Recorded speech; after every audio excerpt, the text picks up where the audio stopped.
Meghan Markle et le prince Harry façonnent des rôles plus fermes aux États-Unis alors que le couple embrasse leur liberté de la restriction royale, a affirmé un expert royal. Meghan Markle et le prince Harry auraient été invités à passer du temps à Balmoral avec la reine Elisabeth II. Sa Majesté, 96 ans, est arrivée jeudi dans les Highlands et devrait rester 10 semaines au Craighowan Lodge de Setley. Harry, 37 ans, et Meghan, 40 ans, ont quitté leur poste de direction dans la famille royale il y a 2 ans et ne sont pas allés dans les Highlands pour voir la reine depuis 2018. Ils résident maintenant dans l'enclave exclusive de Montecito, en Californie. La branche d'olivier de la reine intervient après que le duc et la duchesse de Sussex se sont rendus à New York pour marquer la journée Nelson Mandela. Harry s'est adressé à une réunion informelle de l'Assemblée générale des Nations unies, ONU, avec un discours liminaire sur le changement climatique et la pauvreté. Selon un expert, les Sussex façonnent un rôle beaucoup plus ferme aux États-Unis. S'adressant à express.co.uk, la professeure Pauline McLaren a déclaré « Harry et Meghan sont plus susceptibles de tracer leur propre chemin. Ils semblent en fait accueillir favorablement la liberté vis-à-vis des restrictions royales et des codes de conduite qu'ils doivent suivre. » L'auteur et professeur de marketing et de recherche sur les consommateurs à l'Université Royal Holloway a ajouté « Je pense que nous les voyons se façonner un rôle beaucoup plus ferme aux États-Unis. » Le voyage des Sussex à New York et leur engagement au siège de l'ONU ont marqué leur première sortie publique conjointe depuis le jubilé de platine le mois dernier. Meghan et Harry ont tous deux tendance à faire profil bas dans leur nouvelle maison, l'enclave exclusive de Montecito, en Californie, et sont rarement repérés. Cependant, Meghan serait occupée à travailler sur sa dernière entreprise, un podcast avec Spotify qui aborde le casting de type chez les femmes. Archetype a été annoncé en mars avec une bande-annonce publiée sur la plateforme de streaming. Présentant le podcast, la duchesse a déclaré « Je suis Meghan, et voici Archetype, le podcast où nous disséquons, explorons et subvertissons les étiquettes qui tentent de retenir les femmes. J'aurai des conversations avec des femmes qui ne savent que trop bien comment ces typographies façonnent nos récits. Et je parlerai aux historiens pour comprendre comment nous sommes même arrivés ici en premier lieu. »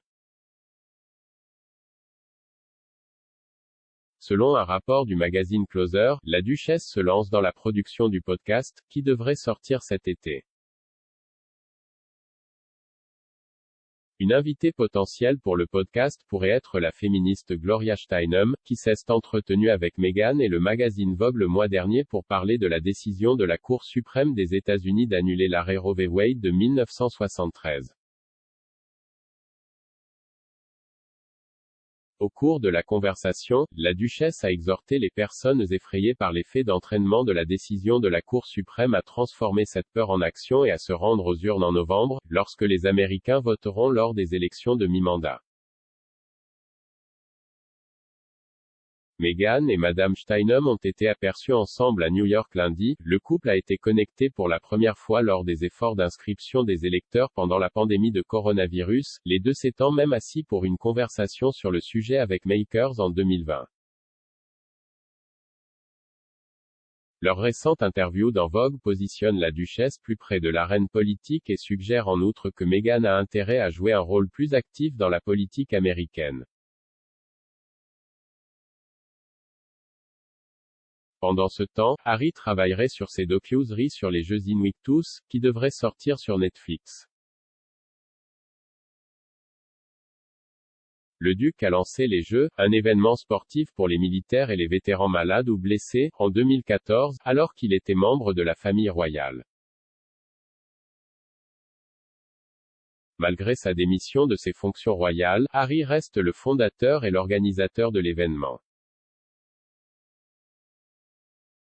Suivant les traces de sa mère, il est également directeur de l'impact pour la start-up de santé mentale BetterUp et plaide pour l'accès à la santé mentale à travers le monde.